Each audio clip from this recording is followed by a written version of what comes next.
Karthigai Deepam serial நேர்களுக்கு வணக்கம். நம்மளோட கார்த்திகை தீபம் சீரியல்ல ஒரு செமையான எபிசோட் வந்துட்டுனே சொல்லலாம். மிஸ் பண்ணாம ஃபுல் வீடியோ கேளுங்க. வீடியோக்குள்ளே போகிறதுக்கு முன்னாடி நம்ம சேனலில் லைக் அண்ட் சப்ஸ்கிரைப் பண்ணி சப்போர்ட் பண்ணுங்கள். இப்போ பார்த்தீங்கன்னா நம்மளோட ரேவதி மணமேடைக்கு போகிறதுக்காக ரெடி ஆகிட்டாங்க. ரெடி ஆகிட்டு ரேவதி என்ன நினைக்கிறாங்கன்னா, எல்லாருமே கல்யாணம் ஆன பொண்ணுங்க எல்லாருமே கல்யாணம் நடக்கணும், நல்லபடியாக முடியணும் அப்படின்ற மாதிரி தான் வேண்டுவாங்க. ஆனால் நான் நிற்கணும்னு வேண்டுறேன். எனக்கு வேறு வழி தெரியல. என்னால் கார்த்தி மாமாவை மறந்துட்டு வேற ஒருத்தனுக்கெல்லாம் தாலி கட்டிக்க எனக்கு விருப்பம் இல்லை அப்படின்ற மாதிரி வேண்டிட்டு இருக்கும் போது சாமியை ஃபுல்லாக அப்படி க்ளோஸ்அப்பில் காமிக்கிறாங்க.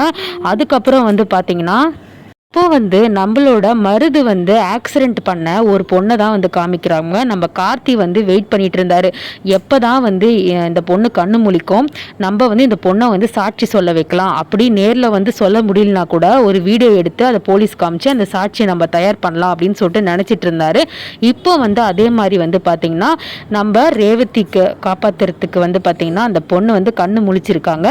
முழிச்சு இந்த மாதிரி சொல்கிறாங்க, எனக்கு ஏதோ பழைய ஞாபகம்லாம் திருப்பி வரா மாதிரி இருக்குமா அப்படின்னு அவங்க அம்மா கிட்ட சொல்றாங்க. என்ன ஞாபகம் வருதுமா, உன்னை யாரு இப்படி பண்ணுதுன்ற ஞாபகம்லாம் உனக்கு வருதான்னு கேட்கும் போது போட்டோ அவங்க அம்மா போன்ல இருந்து காமிக்கிறாங்க. அப்போ பாத்தீங்கன்னா ஆமாம்மா, இவன் தான் ரெட்டு, இவன் தான் என்னை ஆக்சிடென்ட் பண்ணான், அதுக்கப்புறம் எனக்கு நிறைய ஞாபகம் வருது, இவன் பொண்ணுங்களெல்லாம் தப்பா வீடியோ எடுத்து அதை அவங்க அப்பா அம்மா கிட்ட கொடுத்து பணம் பறிப்பான் அப்படின்ற எல்லா ஞாபகமும் வருது.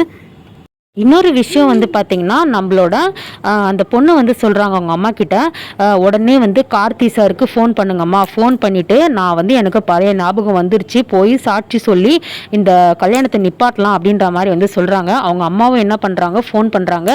ஃபோன் பண்ணும்போது பார்த்தீங்கன்னா கார்த்தியோட ஃபோன் ரீச் ஆகலை, நாட் ரீச்சபிள் இருக்குது. திருப்பி ட்ரை பண்ணுங்கன்னு சொல்லும் போது 2-3 வாட்டி ட்ரை பண்ணி பார்க்குறாங்க. சுத்தமாக கார்த்தியோட ஃபோன் ரீச் ஆகலை. இப்போ பார்த்தீங்கன்னா அந்த பொண்ணு என்ன சொல்கிறாங்க, அம்மா நீங்கள் நேரடியாக அந்த கல்யாண மண்டபத்துக்கு போய் கல்யாணத்தை நிறுத்துங்கம்மா அப்படின்ற மாதிரி சொல்கிறாங்க. இல்லை கார்த்தி சாரை முதல்ல பார்த்து விஷயம் எல்லாமே சொல்லுங்கள், எனக்கு பழைய ஞாபகம்லாம் வந்துருச்சு, அந்த அயோக்கியனை பற்றிய விவரம்லாம் எனக்கு இப்போது தெரிஞ்சு போச்சுன்ற விஷயத்தை சொல்லி சாரை கூட்டிகிட்டு வாங்க அப்படின்ற மாதிரி சொல்கிறாங்க. அந்த பொண்ணு வாழ்க்கையை நம்ம காப்பாற்றணும்னு சொல்கிறாங்க. அப்படின்னு சொல்லிட்டு அவங்க அம்மா என்ன பண்ணுறாங்க, என் பொண்ணை பத்திரமா பார்த்துக்கோங்க அப்படின்னு சொல்லிட்டு மண்டபத்துக்கு கார்த்தியை பார்த்து இந்த உண்மையெல்லாம் சொல்கிறதுக்கு போகிறாங்க. அப்போ பார்த்தீங்கன்னா கரெக்டாக சரி கார்த்தி சார் இங்கே இருக்கிறாங்க அப்படின்னு சொல்லிட்டு கரெக்டாக போகும்போது மருது அதை பார்த்துடுறாரு. இப்போ மருது என்ன பண்ணுறாரு, இவ போய் ஒரு வேளை அவளுக்கு ஞாபகம் தெரிஞ்சிருச்சா, இவ போய் உண்மையை சொன்னால் நம்ம கல்யாணத்தை நிறுத்திடுவாங்கன்னு சொல்லிட்டு மருது என்ன பண்ணுறாரு, அந்த பொம்பளையை பலாருன்னு அரைஞ்சி ஒரு இடத்துல அங்கேயே மண்டபத்தில் அடைச்சி வச்சிடுறாரு. இப்போது இந்த ஒரே ஆதாரமான தேடி வந்த ஆதாரம் பார்த்திங்கன்னா மருது கேடி மாதிரி அந்த பொம்பளையை மடக்கி மண்டபத்தில் அடைச்சி வச்சதுனால அந்த ஆதாரமும் இப்போது சொல்ல முடியாமல் போயிடுச்சு கார்த்திகிட்ட. இப்போ இன்னொரு விஷயம் என்னென்னா நம்மளோட கார்த்தியை ஒரு முடிவு பண்ணுறாரு. இந்த முருகன் நம்ம கிட்ட ஃபோன் பண்ணி என்ன சொன்னார்னா இந்த மாதிரி சிவனாண்டியும் முத்தும் 2 பேர் சேர்ந்து தான் என்னை அடைச்சி வச்சுருக்காங்கன்னு சொல்லும் போது அப்போது இதில் சந்திரகலா இன்வால்வ் ஆயிருப்பாங்க அப்படின்ற மாதிரி சொல்கிறாங்க. இப்போது சந்திரகலா ஃபோன்லேருந்தே நீங்கள் சிவனாண்டிக்கு பேசுங்க அப்படின்னு சொல்லும் போது நம்ம மயில்வாகனம் சரியான காமெடி பண்ணுறாரு. எப்பயுமே ஒரு கல்யாணம்னா மயில்வாகனம் காமெடி பண்ணிட்டு தான் இருக்காரு. இப்போ அதே மாதிரி சந்திரகலா சந்திரகலா ரெஸ்ட் ரூம் போகும்போது ஃபோன் எடுத்து என்ன பண்ணுறாங்க, சிவனாண்டி கிட்ட இந்த மாதிரி கேட்குறாங்க, இந்த மாதிரி என்னங்க அந்த பையனை போட்டு தள்ளிட்டிங்களா அப்படின்ற மாதிரி சந்திரகலாவோட குரலில் நம்மளோட மயில்வாகனம் கேட்குறாங்க. நம்ம சிவனாண்டி என்ன பண்ணுற, சந்திரகலா தான் பேசுகிறாங்க அப்படின்னு சொல்லிட்டு சரி நான் போட்டு தள்ளிடுறேன், கார்த்தி மேலாம் பழிய போட்டுறேன், நீ கவலைப்படாத, என்னங்க நான் அந்த பையன் எங்கேயோ தப்பிச்சு போயிட மாட்டான்ல அப்படின்ற மாதிரி மயில்வாகனும் சந்திரகலாவோட குரலில் கேட்குறாங்க சிவனாண்டி கிட்ட.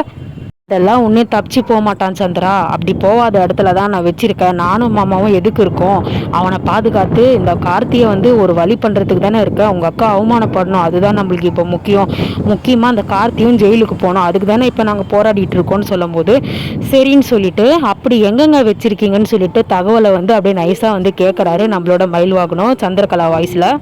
வந்து பார்த்திங்கன்னா வந்து சந்திரகலா வாய்ஸில் வந்து கேட்கும் போது நம்மளோட சிவனாண்டி அட்டை குடோனில் தான் வச்சுருக்கேன் அப்படின்ற மாதிரி வந்து சொல்லிடுறாரு உண்மையை. இப்போது மயில் வாகனம் இது போதும்டா, இப்போ போய் உடனே அந்த முருகனை வந்து நம்ம கார்த்தி வந்து கூட போய் தூக்கிட்டு வந்துடலாம் அப்படின்னு சொல்லிட்டு உடனே வந்து இந்த விஷயத்தை வந்து கேள்விப்பட்டதும் கார்த்திகிட்ட போய் சொல்கிறாங்க, இந்த மாதிரி அட்டை குடோனில் தான் ஏதோ வச்சுருக்காங்களாம்ப்பா அந்த பையனை, சந்திரகலா கிட்ட சிவனாண்டி சொல்கிறான் அப்படின்னு சொல்லும்போது சரிங்க வாங்க உடனே போகலாம் அப்படின்னு சொல்லிட்டு கார்த்தியும் மயில் வாகனமும் வந்து என்ன பண்ணுறாங்க, இந்த மாதிரி வந்து உடனே அந்த இடத்துக்கு வந்து போகிறாங்க. இப்போது இன்னொன்று என்னென்னா சந்திரகலா என்ன பண்ணுறாங்க, இப்போ உண்மையிலே சந்திரகலா வந்து ஃபோன் பண்ணுறாங்க யாருக்குன்னா சிவனாண்டிக்கு ஃபோன் பண்ணிவிட்டு இந்த மாதிரி வந்து என்னங்க என்ன பண்ணுறீங்க, எப்படி அந்த பையனை வந்து போட்டு தள்ளிட்டேன் திருப்பியும் அதே கேட்குறாங்க. அப்போ வந்து சிவனாண்டிக்கு ஒன்றும் புரியல, என்ன சந்திரா இப்போ தானே நீ ஃபோன் பண்ண, இப்போ தான் விவரத்தை சொன்ன திருப்பி முதல்ல இருந்து கேட்குற அப்படின்னு சொல்லும்போது, என்னது நான் ஃபோன் பண்ணனா, என்னங்க சொல்கிறீங்க, நான்லாம் எதுவும் ஃபோன் பண்ணலையே அப்படின்னு சொல்லும்போது, இல்லை சந்திரா இப்போ தான் நீ என்கிட்ட பேசினியா அப்படின்னு சொல்லும்போது சந்திரகலாவுக்கு செம ஷாக் ஆகிடுச்சு. அப்போது நம்ம ஃபோனை எடுத்து யாரோ வந்து பேசியிருக்காங்க அப்படின்னு சொல்லிட்டு சந்திரகலாவுக்கு தெரிஞ்சு போயிடுச்சு.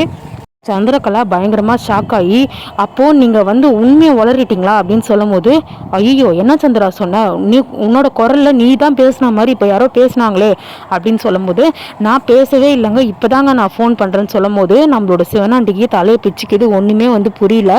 அப்போது இந்த கார்த்திகை சம்மந்தப்பட்ட கும்பலில் யாரோ இந்த வேலையை பார்த்துருக்காங்க அப்படின்னு சொல்லிட்டு சந்திரகலாவுக்கு தெரிஞ்சு போயிடுது. இப்போது நம்மளோட கார்த்தி அந்த இடத்துக்கு போயிடுறாரு. இப்போ உடனே வந்து நம்மளோட சந்திரகலா என்ன பண்ணுறாங்க, நீங்கள் என்ன பண்ணுவீங்களோ ஏது பண்ணுவீங்கன்னு எனக்கு தெரியாது, அந்த பையனை வேற ஒரு இடத்துக்கு மாற்றுங்க, உங்களுக்கு தெரியாத மாதிரி இந்த இடம் எப்படி சேஃபோ அதே மாதிரி இன்னொரு இடத்துக்கு மாற்றுங்கன்னு சொல்லிடுறாங்க. நம்மளோட சந்திரகலா சொன்னதும், ஏன் சந்திரா என்னாச்சுன்னு சொல்லும் போது, என் ஃபோனை வந்து யாரோ எடுத்து பேசி அவன் இருக்க இடத்த தெரிஞ்சுக்கிட்டாங்க, இப்போ எனக்கு தெரிஞ்சு அந்த கார்த்தியை வேற ஆளே காணும், எனக்கு என்னவோ அந்த கார்த்தி அங்கே வந்துட்டுருக்கான்னு சொல்லிட்டு தோணுது அப்படின்னு சொல்லும் போது, உடனே சரி சந்திரா நீ ஃபோனை வை நான் பார்த்துக்கிறேன்னு சொல்லிட்டு என்ன பண்ணுறாங்க, அந்த பையன் வந்து வேற இடத்துல மாற்றணும் அப்படின்னு சொல்லிட்டு என்ன பண்ணுறாங்க, அந்த பையனை வந்து உடனே வேற இடத்துக்கு மாற்றுறதுக்கு அவங்க மாமா கிட்ட சொல்கிறாங்க. அந்த கார்த்திக்கு விஷயம் தெரிஞ்சு இங்கே வந்துட்டு இருக்கானா, இவனை வந்து வேற இடத்துல மாற்றணும்னு சொல்லிட்டு சொல்கிறாங்க. ஐயோ சரி வாப்பா சீக்கிரம் அப்படின்னு சொல்லிட்டு அந்த பையனை என்ன பண்ணுறாங்க, மயக்க மருந்து வந்து கொடுத்து வேற இடத்துல வந்து மாற்றுறதுக்கு வந்து ஏற்பாடு பண்ணுறாங்க. கரெக்டாக வந்து பார்த்திங்கன்னா வெளியே வந்து போகும்போது கார்த்தியும் மயில் வாகனமும் வந்துடுறாங்க. இப்போது நம்மளோட கார்த்தி பார்த்துட்டு நம்மளோட சிவனாண்டியை அடித்து நொறுக்கிட்டு அந்த முருகன்ற பையனை வந்து கூட்டிகிட்டு வராரு. இப்போது நம்மளோட முத்துவும் பயங்கரமாக அடி வாங்குறாரு, ரெண்டு பேருமே நம்ம அடி வாங்குறாங்க கார்த்திகிட்ட. நம்ம கார்த்தி வந்து ரெண்டு பேரையும் வந்து அடித்து நொறுக்கிட்டு மாதம் வந்து பார்த்திங்கன்னா முருகனை வந்து கையோட வந்து கூட்டிகிட்டு வராரு மண்டபத்துக்கு. அப்போது வந்து பார்த்திங்கன்னா முருகன் கிட்ட இந்த மாதிரி நீ சாட்சி சொல்லணும், உன்னோட பாஸ் வந்து உன்னோட பொண்ணு தப்பான ஒரு பொண்ணு கழுத்தில் தாலி கட்ட பார்க்குறான், அதனால் நீ வந்து சாட்சி சொன்னால் மட்டும்தான் இந்த கல்யாணம் நிற்கும்னு சொல்லும்போது, கார்த்தி சார் நீங்கள் என் உயிரே காப்பாற்றிருக்கீங்க, நான் வந்து சொல்லாமல் இருப்பேனா, ஆனால் நீங்கள் எனக்கு ஒரு உதவி செய்யணும்னு சொல்லும்போது, எனக்கு போலீஸை விட எங்கள் பாஸை பார்த்தா தான் பயமாக இருக்குது, அவர்கிட்ட மட்டும் என்னை காப்பாற்றிடுங்க, அவர் மட்டும் நெட்வொர்க்கு வெளியே தெரிஞ்சுது, நான் சாட்சி சொல்லி வெளியே தெரிஞ்சுது, அவர் மாட்டிக்கினாருன்னு தெரிஞ்சால் அவர் என்னை சும்மா விட மாட்டார் அப்படின்ற மாதிரி வந்து சொல்கிறாங்க. கவலைப்படாத நான் பார்த்துக்கிறேன், அப்படிலாம் நாங்கள் விட்டுற மாட்டோம், அவனை முதல்ல உள்ளே தள்ளிட்டு அப்புறம் உன்னை நான் சேஃப் படுத்துகிறேன் அப்படின்ற மாதிரி வந்து சொல்கிறாரு. இப்போது முருகன் சாட்சி சொல்லி மட்டும்தான் இந்த கல்யாணம் வந்து நிற்க போது, வெயிட் பண்ணி பார்க்கலாம்.